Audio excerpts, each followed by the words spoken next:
হ্যাঁ গো বুয়া, সকাল 9টা তো বেজে গেল, তোমার ব্রেকফাস্ট ছাড়া হয়েছে?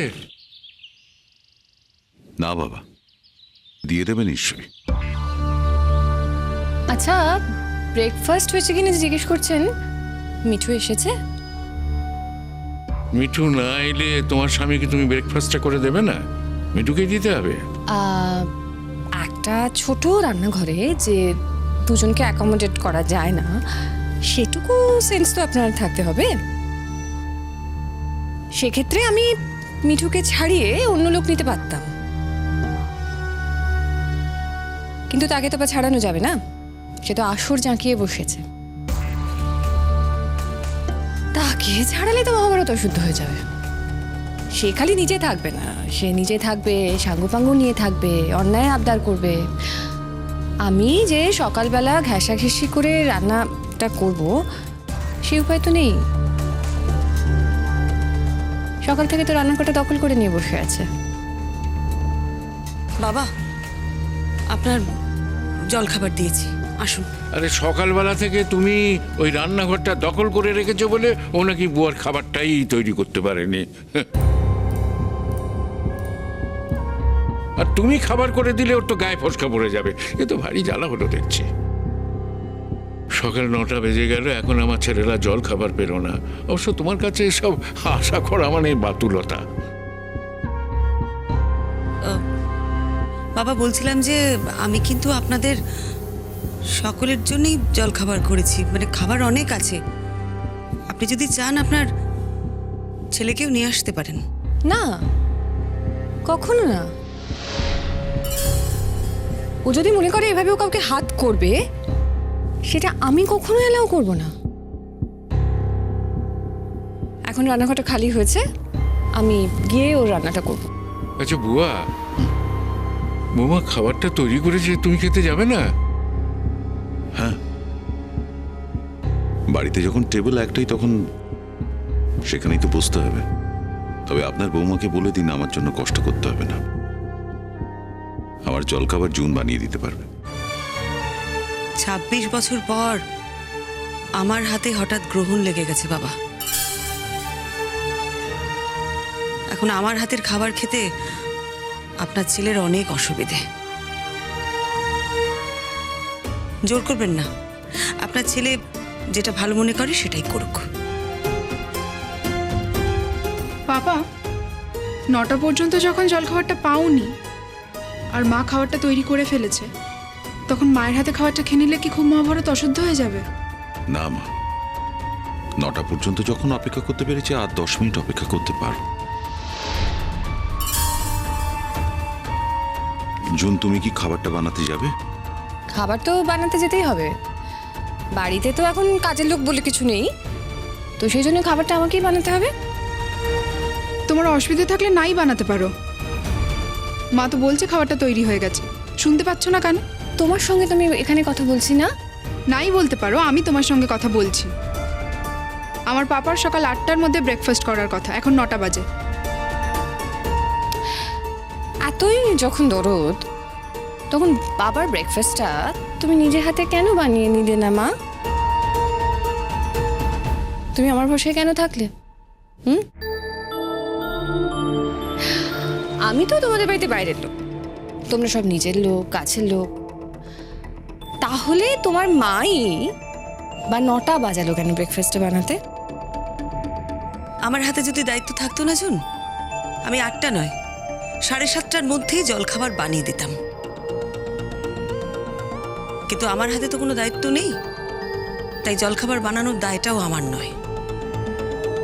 আর তাছাড়া তুমি তো একদম পরিষ্কার করে দিয়েছো যে তোমার স্বামীকে তুমি আমার হাতের বানানো জলখাবার খেতে দেবেন না, আর উনিও তো সেটা চান না।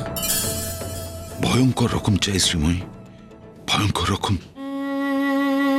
চাইতাম, কিন্তু আর তোমাকে আমার জীবনে আটকে রাখবো না শ্রীময়ী। আমি তোমার অনেক ক্ষতি করেছি, আর কোনো ক্ষতি আমি তোমার করব না, আর কোনো ক্ষতি করব না। শ্রীময়ী, এতই যদি দরদ, তাহলে সকালবেলা তুমি রান্নাঘরটা ছেড়ে দিতে পারতে। তোমার যেরকম অসুস্থ স্বামী আছেন, আমারও সেরকম একজন বয়স্ক বাবা আছেন, আমার ছেলে মেয়েরা আছে, তাদের খাবারটা আমার সময় মতন বানিয়ে দিতে হবে। ওই রান্নাঘরে কিন্তু একসময় আমরা অনেকে মিলে কাজ করেছি। তুমি যদি সত্যিই চাইতে না, ওর মধ্যেই যে করে হোক তোমার সাবিত্রীর খাবারটা বানিয়ে ফেলতে পারতে। হ্যাঁ সেই আবার আমি ঘেঁষাঘেঁষি করে রান্নাঘরে যাই, আমার একটা অশান্তি শুরু হোক। অশান্তি যে এখন হচ্ছে না সেটা তো নয়। তুমি কি নিজেকে এমন একজন মানুষ মনে করো নাকি যে একদিনে অশান্তি না করে থাকতে পারে? তুমি একদম বড় বড় কথা বলবে না দিঠি, আমি কিন্তু পরিষ্কার বলে দিচ্ছি। এই শাট আপ। এখন রান্নাঘরে গিয়ে খাবারটা বানাতে পারলে না, আর বড় বড় কথা বলছো তুমি। আপনি কি আমাকে আপনার বাড়ির কাজের লোক ভেবেছেন নাকি? হ্যাঁ শোনো, আমার বাড়ির কাজের লোককে আমি অনেক বেশি সম্মান করি, সেই জায়গাটাও তোমাকে আমি দিতে পারছি না। এখন কথা না বাড়িয়ে এই ভাগাভাগির লড়াইতে যখন নেমেই পড়েছো, যাও আমার ছেলে খাবারটা নিয়েছো, যাও। আর তা যদি না পারো বলে দাও, এই বাড়িতে আমার ছেলের জন্য খাবার দেবার লোকের অভাব নেই। শুধু শুধু কথা বাড়াচ্ছ কেন? যদি খাবারটা দিতে হয় তা কি নিয়ে এসো না।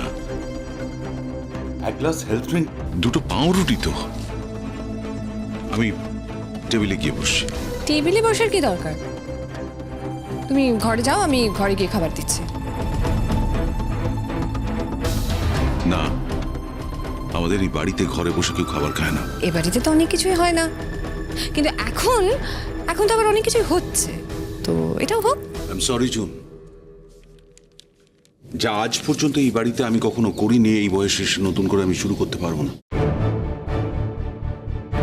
অনেক কিছু হয়নি, কিন্তু এখন হচ্ছে। সেটা কার জন্য হচ্ছে? তোমার জন্য, আর কারোর জন্য নয়। আমাদের বাড়ির যা নিয়ম শৃঙ্খলা সবকিছু ভেঙে দিলে তুমি। আচ্ছা, আপনার আর কোনো কাজ নেই? মানে আমার পিছনে কাঠি করা ছাড়া আর কোনো কাজ নেই? হ্যাঁ জুন, ভদ্রভাবে কথা বলো। বাবার সাথে এ বাড়িতে কেউ এভাবে কথা বলে না। বাবার সাথে যদি কেউ এভাবে কথা বলে, আমি কিন্তু সেটা মেনে নেব না। বাবার মাথায় হাত বুলিয়ে তুমি তো এই বাড়িতে রয়ে গেছো, সেই জন্যে বাবাকে বাটারিং করার তোমার প্রয়োজন।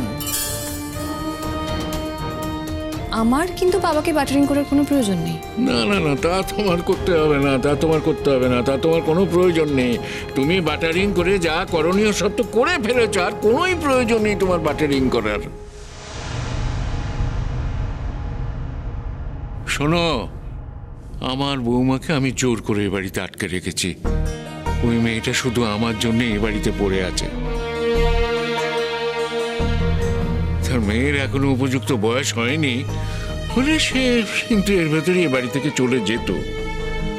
সে এত বছর ধরে যখন আমার এই সংসারটাকে সামলাতে পেরেছে, তখন বাইরের পৃথিবীটাকেও সে খুবই ভালো করে সামলাতে পারবে, এই ভরসা তার উপর আমার আছে। আর তুমি না পেরেছ বাইরেটা ভালো করে সামলাতে, ঘরটাকেও সামলাতে পারলে না। কোনো গুণই তো তোমার নেই। তোমার কি আছে জানো তো? শুধু উপর চালাকি। তোমার সেই উপর চালাকি দিয়েই তোমার সব কাজ হাসিল করার চেষ্টা করো। শোনো, ওই চালাকি দিয়ে না সব কাজ করা যায় না। চাকরিটা তো গেছে,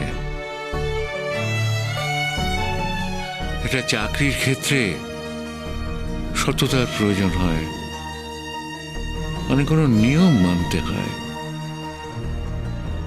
শুধুমাত্র